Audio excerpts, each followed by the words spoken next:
story of Beowulf begins with a Danish king named Hrothgar, great-grandson of Shield. Hrothgar took command of his Danish kingdom with a loyal band of hardy warriors. So great was Hrothgar's success in battle and popularity among his ever-growing following that, like all great lords of history, he craved a monument to represent his reign.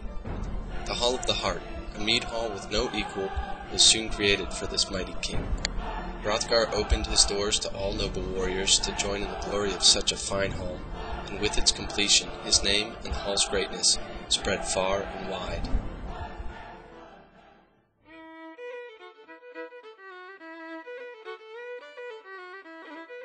While Hrothgar hosted great celebrations within his treasured hall, a beast was stirred. Curiosity first attracted the monster named Grendel. He padded stealthily to the Hall of the Heart one evening to observe the Danes from his exile.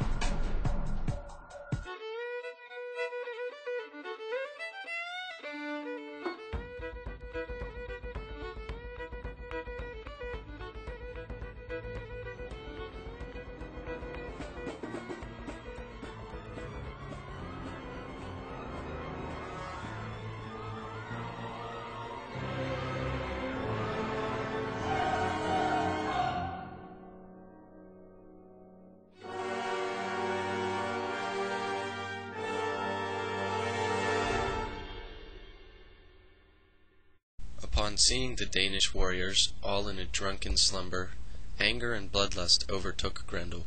He burst through the doors in a mindless rage, slew 30 men. Grendel's anger was not abated that first night, and he returned again the next night to attack.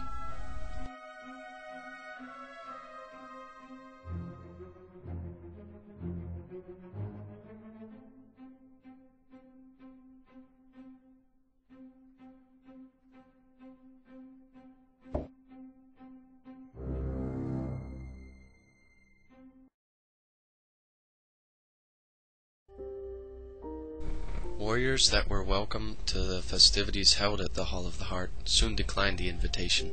They feared meeting a terrible end at the hands of the monster.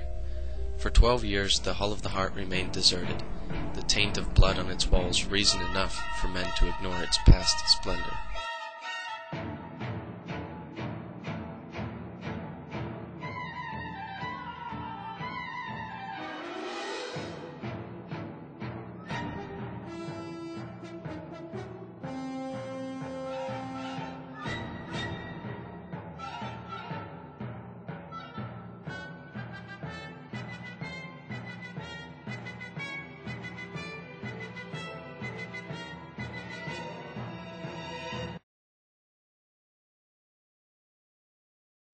One day on the shores of Denmark, in the realm of Hrothgar, a ship of 14 well-clad warriors, led by a Geat called Beowulf, son of Edgethrow, and Thane of Hygelac, arrived. After discerning their intent, the watchman led them to the Hall of the Heart. King Hrothgar had heard of Beowulf in the days of his youth and voyage, as a boy with the strength of 30 men, and was glad to welcome such a promising hero into his midst. Beowulf pledged to assist Hrothgar with his life and those of his men. Hrothgar, so gladdened by the Saviour and his well-armed troop, threw a welcoming party. At the gathering, Beowulf was encouraged to declare his intentions in his shining armor. He stood and detailed how he would defeat Grendel, not by weight of numbers or the use of steel, as the Danes had thus far tried, but by the strength of his bare hands.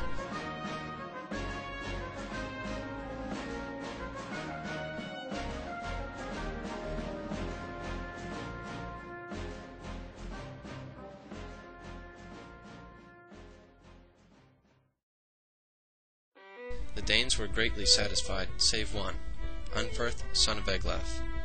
He was jealous of the attention Beowulf had received, and questioned his courage, citing the race he lost against Breca in the sea. Beowulf saw a way to keep his honor and humiliate Unferth in telling his his side of the story. My good friend Anferth, are you not really that drunk? It is true, I challenged Brecca, but we were both full hardy boys then. For 5 long days we raced, neither fast enough to outstrip the other. But then the sea became violent that night, and we were torn away from each other. I was set upon by sea monsters and taken to the ocean deep. 9 of them I slew, and only by morning did I see land and strike forth. Come now, Anferth, what feats of greatness do you have to tell? I don't mean to boast, but are not yours stories of fighting men? Grendel is not afraid of any Danish thane. He has proved such blatant disregard for fear in his constant night prowls. Now he shall meet the Yate.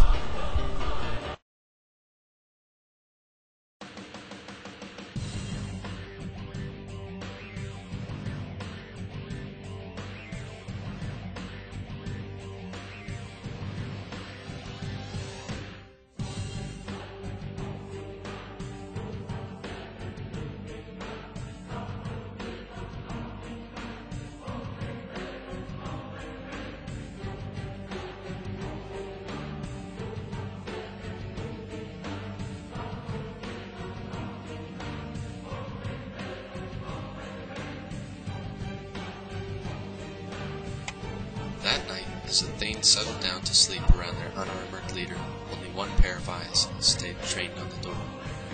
Grendel again made his entrance to the hall, bursting through the door of wood and iron, the light of battle in his eyes. The scene before him, the noblest group of Thanes before his eyes, set his blood ablaze. In a thrice he gobbled up one of Beowulf's men. The leader himself remained motionless, waiting for Grendel to make the next move. The move he did, right to the prone form of the warrior.